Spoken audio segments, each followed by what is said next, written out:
We are going to read for roughly half an hour, maybe 35 minutes, something like that. Hare Krishna. Jai Mother Nakunja Seva.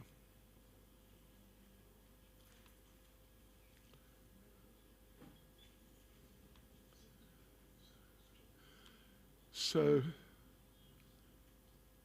we're in volume 4, chapter 30, and Prabhupada's at John Lennon's place, Tittenhurst Park, and basically just different incidents which occurred there have been described, all sorts of different happenings. And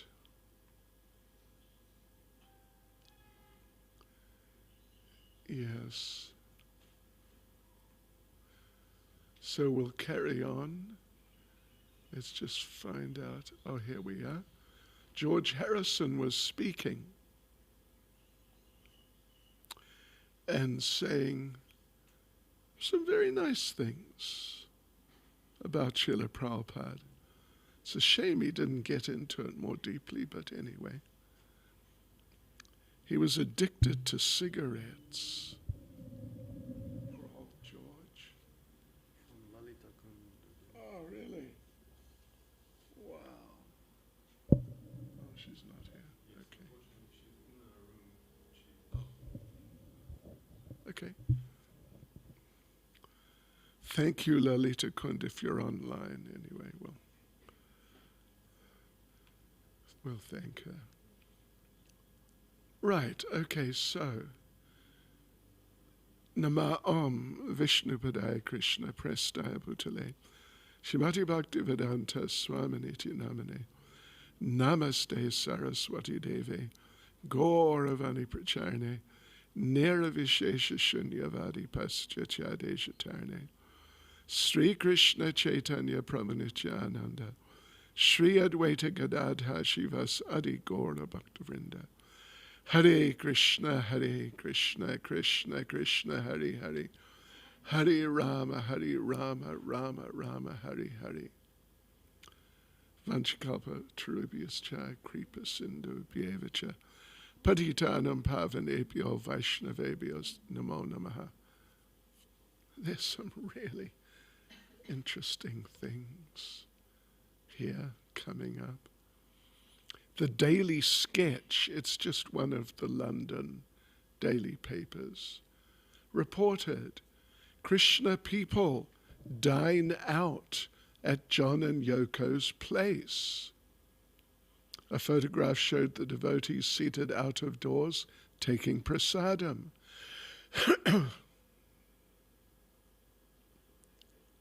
Okay, so this is now from the article.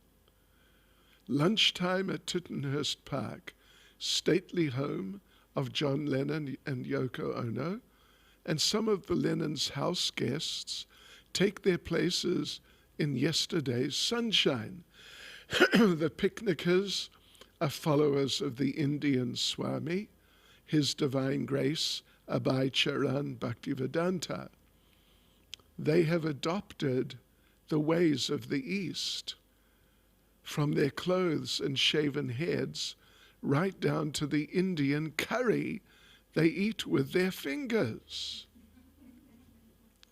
which is all rather out of character for a place like Tittenhurst Park, which cost John £150,000. Boy, that's not even a giveaway. I can't imagine how many tens of millions it had been now, but plenty. And covers 60 acres of most exclusive Sunning Hill near Royal Ascot Racecourse. Unquote.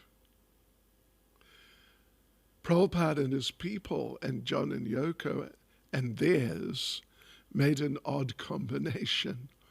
2 days after Prabhupada's arrival at Tittenhurst, John and Yoko had flown to Canada to perform with the Plastic Ono Band at Toronto's Rock and Roll Revival at Varsity Stadium.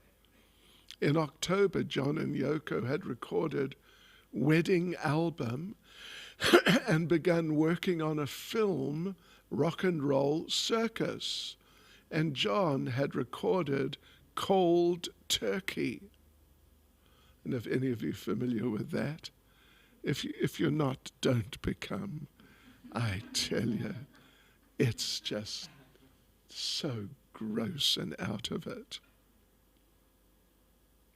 I mean, it's just hopeless, actually. It's just hopeless. All right, so yes, although John was usually shy, the devotees working at the main house found him open-hearted and generous with his possessions. He invited the devotees to stay permanently at Tittenhurst and farm. Whatever he had, he said, he would share with them. One day Yoko asked Yamuna if a devotee couple could stand in for her and John on stage at a London theatre. She and John had previously appeared there dressed in only a burlap bag.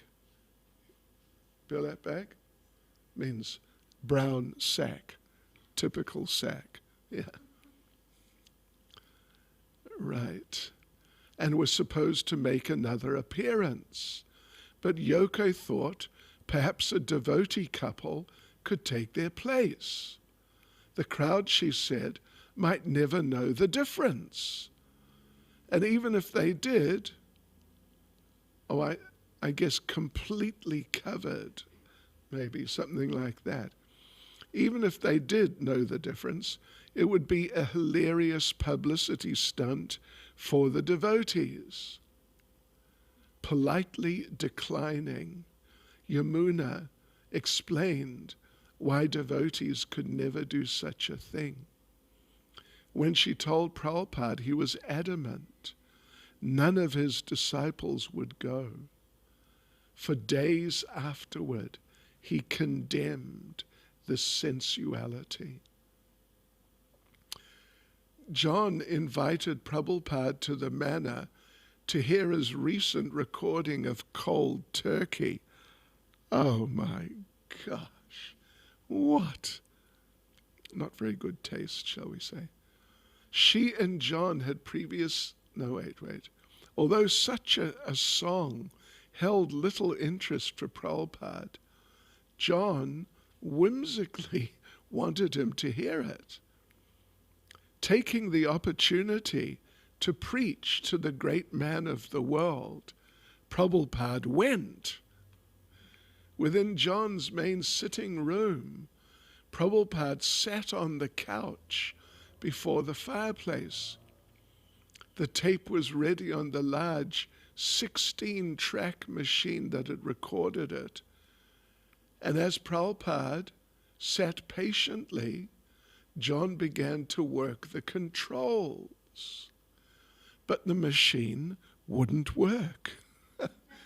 John began cursing under his breath, turning knobs and pushing buttons.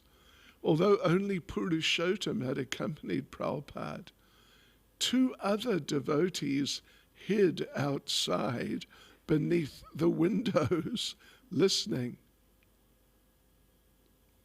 When they peeked in and saw John struggling with the machine, they began giggling in the shadows.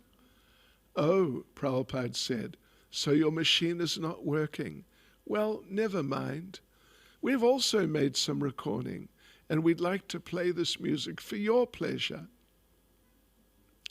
John resigned himself to listening to Prabhupada singing, and Prabhupada was saved from the cold turkey. You're not kidding. You're just not kidding. You're really just not kidding at all. Prabhupada kept his visit short. As he was leaving, he saw On the wall, framed, life-size photos of John and Yoko naked. He also saw black and white silhouettes of a man and woman in various positions of sexual intercourse.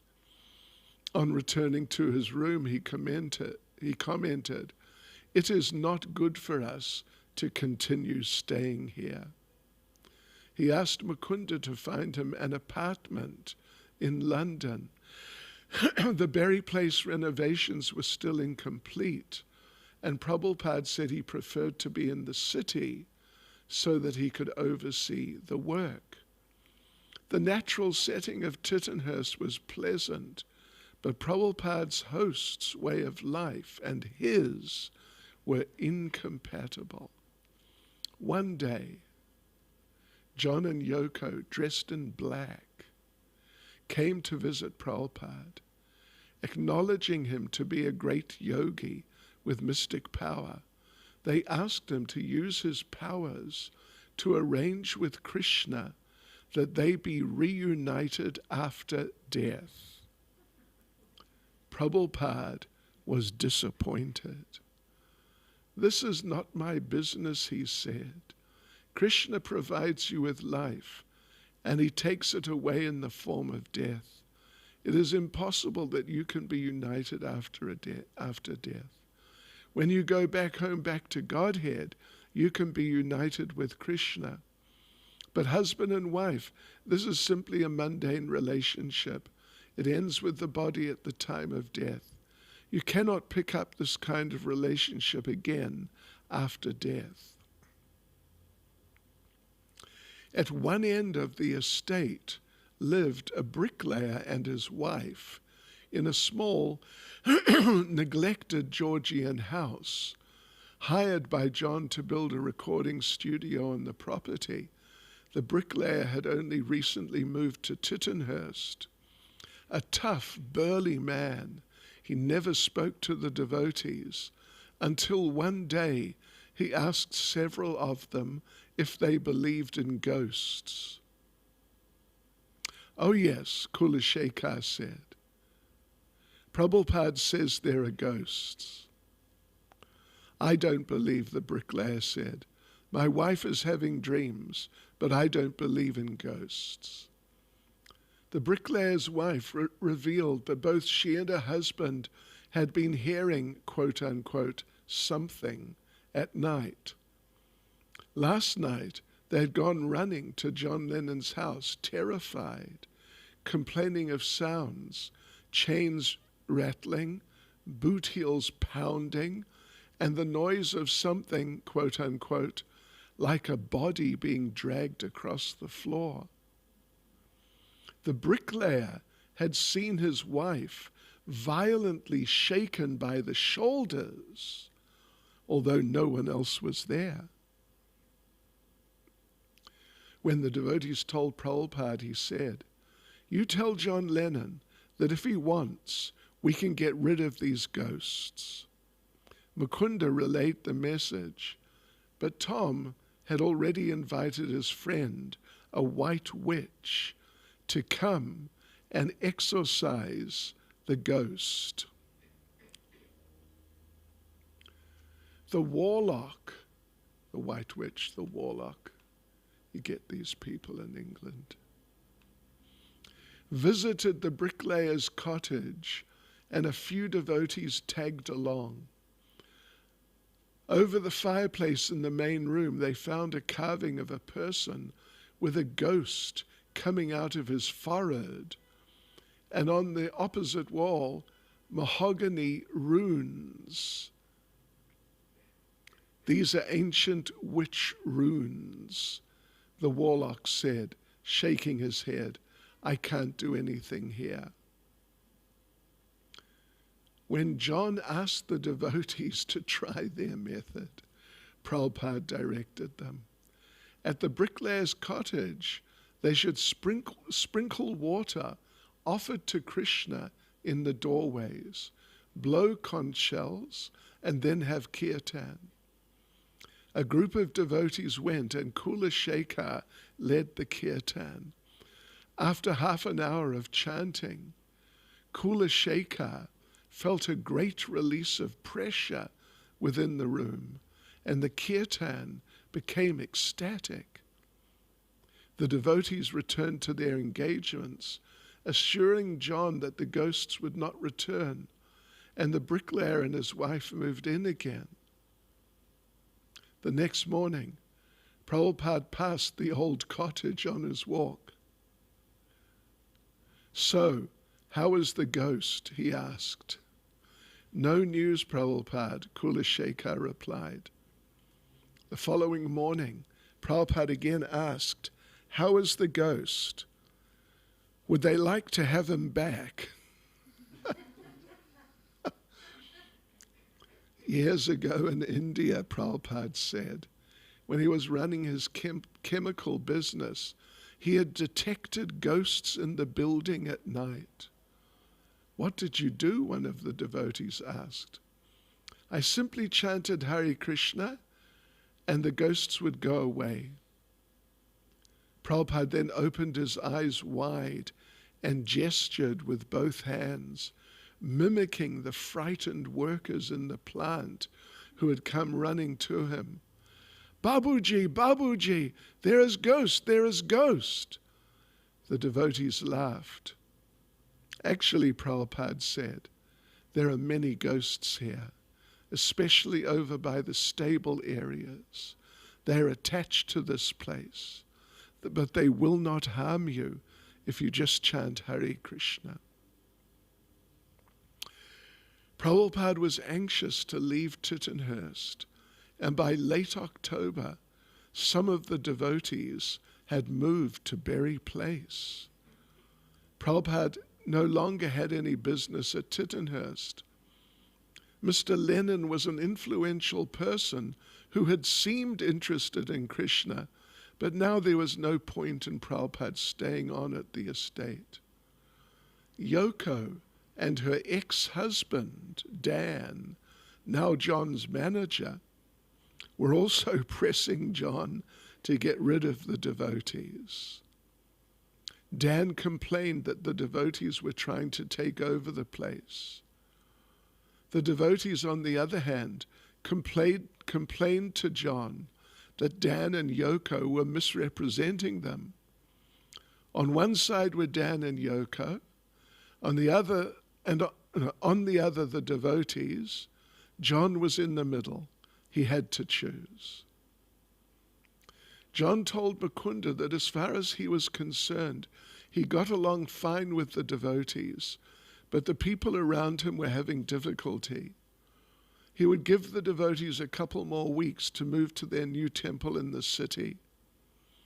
The devotees were already in the process of moving to Berry Place, and Mukunda had found an apartment for Prabhupada a short drive from the temple. In a few days, everything would be ready for Prabhupada to move. On the day Prabhupada left Tittenhurst, he stopped at his car and said, "I want to say goodbye to a few friends first." He then took a last walk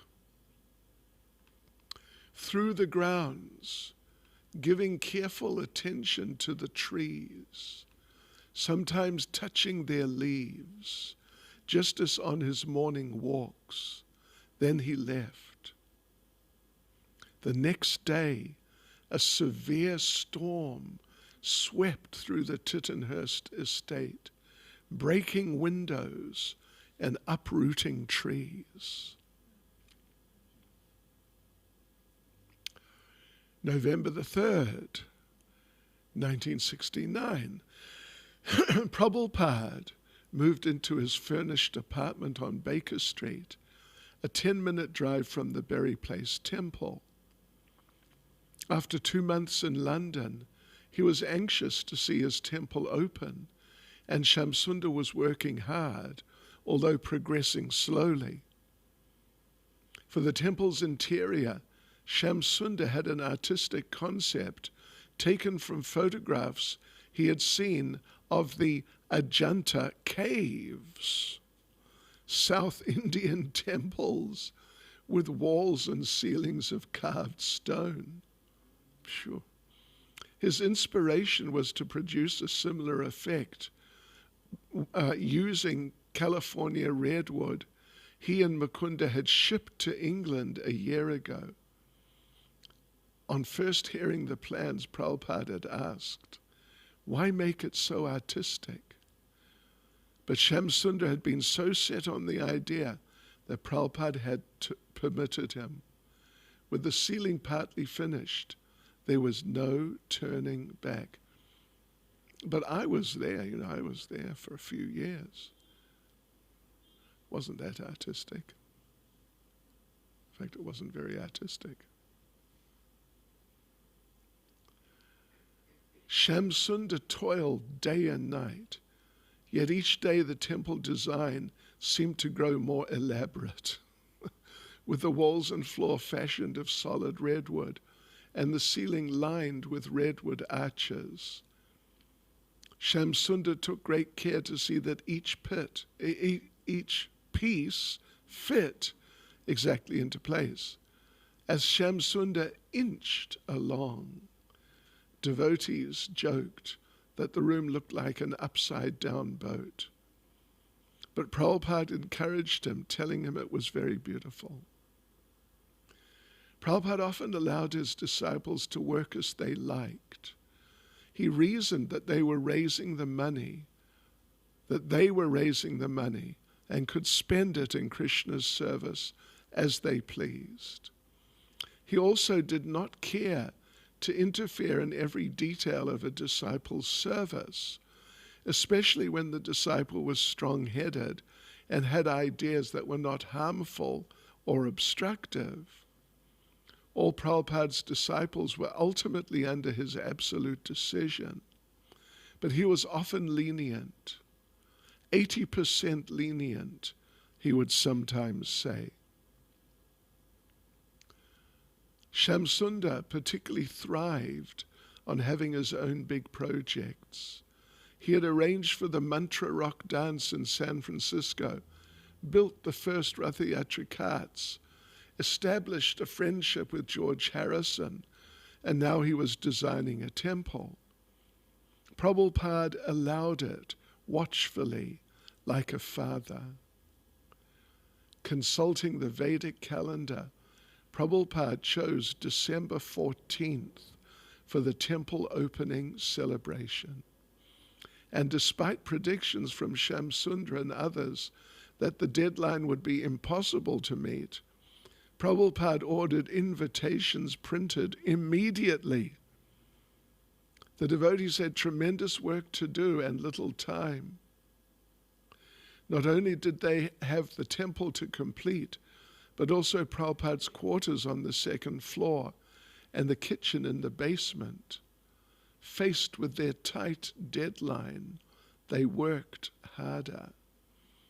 I remember when, and of course I wasn't there at that time, but in 73, when George Harrison gave the Bhaktivedanta Manna, and Prabhupada was coming, and they had to fix it up a lot. Really a lot. And some of the devotees, the temple commander, if you've been to Vrindavan, you might know him, Rajashekar, an elderly brahmachari. Anyway, he was temple commander. And we went out there one day, for some reason, I forget why, early in the morning, during the morning program. But there's literally nobody in the morning program because everyone was working to get the place ready. And Rajashekar, the temple commander, we went up, a few of us went up to the brahmachari rooms upstairs, and we're just sort of hanging out with some of the devotees. And Rajashekar, the temple commander, came in and he said, I've been up the entire night. I'm going to lie down. He lay down for about 1 minute. And someone came in and said, Rajashekar, what are you doing? You're in Maya. And he had to get up, and away he went. And they were so busy that Shamsundar, I think Shamsundar was there actually, he would not allow the devotees to chant their rounds. If anyone was caught chanting their rounds, they were really chastised. Oh yeah. Not a particularly wonderful idea. We don't do that. But he was that sort of person. As Prabhupada was anxious about the temple opening, he was also anxious about publishing the first volume of Krishna, but he had no money. According to printers' estimates, the book would cost about $19,000. Prabhupada told Shamsundar to ask his friend George for a donation. Shamsundar, who had always been careful not to ask George for money, was hesitant. But Prabhupada insisted, and Shamsundar gave in.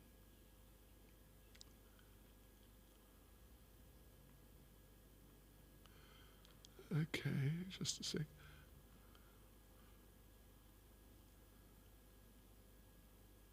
George agreed but regretted it afterward.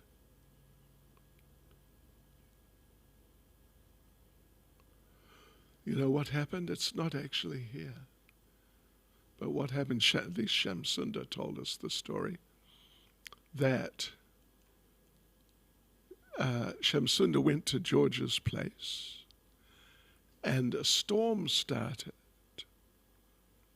And right at sort of the peak of the storm, Shamsundar asked George for, I think, $20,000.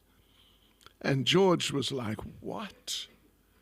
But at that moment, there was a massive flash of lightning, and all the electricity went off for a few seconds, and then came back on. And George told Shamsundar, I guess that was a message from Krishna. And so he gave the money. George agreed but regretted it afterward. Then Shamsundar began to feel sorry. After all, he hadn't really wanted to ask George, and George hadn't really wanted to be asked. When Prabhupada heard of this, he invited George to see him. George told Prabhupada that every day people were asking him for his money. But when Prabhupada explained the importance of the Krishna book and how George's donation would be devotional service to Krishna, George dismissed his regrets.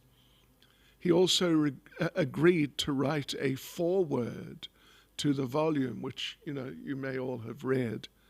It's very famous and it's pretty nice. It's really nice. George, I didn't really think I was qualified to write the foreword to Prabhupada's book.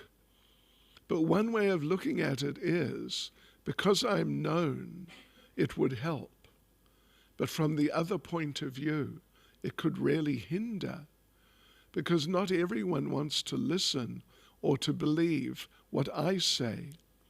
There are a lot of people who would be put off just because I'm saying it.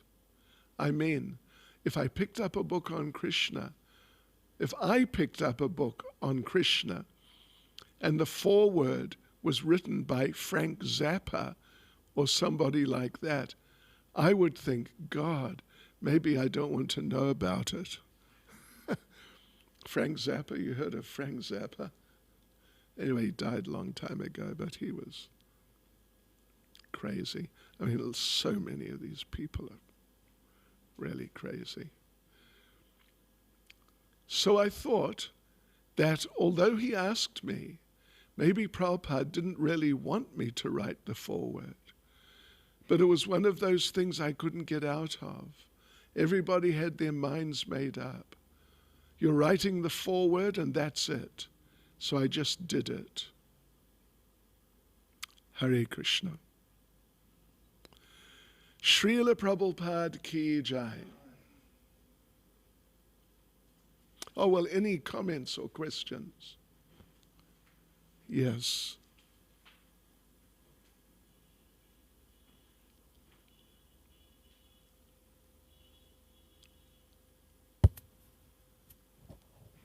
Maharaj, I was just wondering, all of the insect jivas and the plant jivas who live with our spiritual masters, what kind of karma or bhakti do they have that they get that opportunity?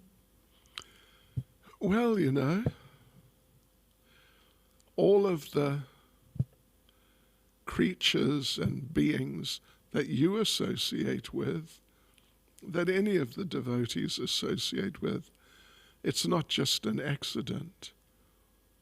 Yeah. Something happened in the past.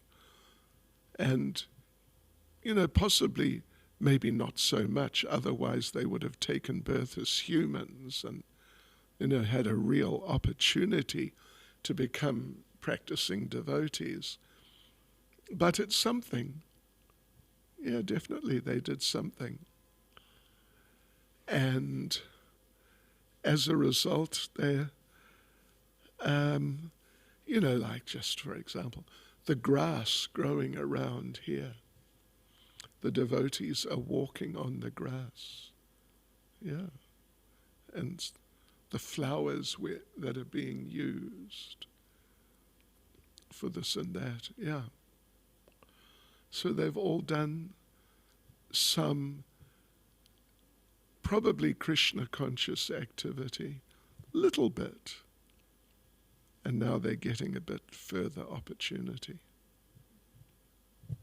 What about jivas like those little white insects who live on Tulsi? Because on the one hand they eat her, which isn't good for her, but on the other hand they live with a pure devotee. Yeah, well, but they're aggressors, so we have to protect her. She's a pure devotee. I mean, she is just one of the greatest. So yes, preferably without using like chemicals and, all that sort of stuff. We should try to find some organic, more natural way of getting rid of them. Thank you, Maharaj. Any words of wisdom? Lakshminath Prabhu, words of wisdom? Comment? Okay. Oh, what? There. Here. Maharaj, Prabhupada mentions it's impossible for John and Yoko to reunite after death. But I think I've heard a description in Srimad Bhagavatam that if like two people, they commit sinful activities together, they'll suffer together afterlife in the lower planetary systems. I don't know if I read that, but, Prabhupada does say that if a couple are really dedicated to each other, then it's possible it may happen, but otherwise people are just brought together like twigs or branches in a river, sort of thrown together as the river is moving. So people are thrown together as this material world is moving, then they're thrown apart. So it would definitely appear to be extremely unusual, extremely unlikely. Anyway, if you can find that place, I'd be interested to see it. Yeah, it was in a lecture. It was on Srimad Bhagavatam. The speaker was speaking. It might have been like a joke or something. Somebody had asked if they would be with their partner after life. Well, we we'll probably all be together. Because Prabhupada said we'll have another ISKCON in the spiritual world. So the possibility exists. So we got to really learn to get on well with each other, because we're going to be together, sure. We're going to be together. Hare Krishna. Srila Prabhupada ki jai.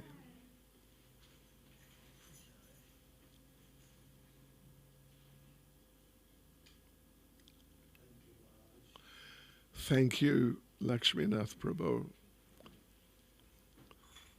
Very good.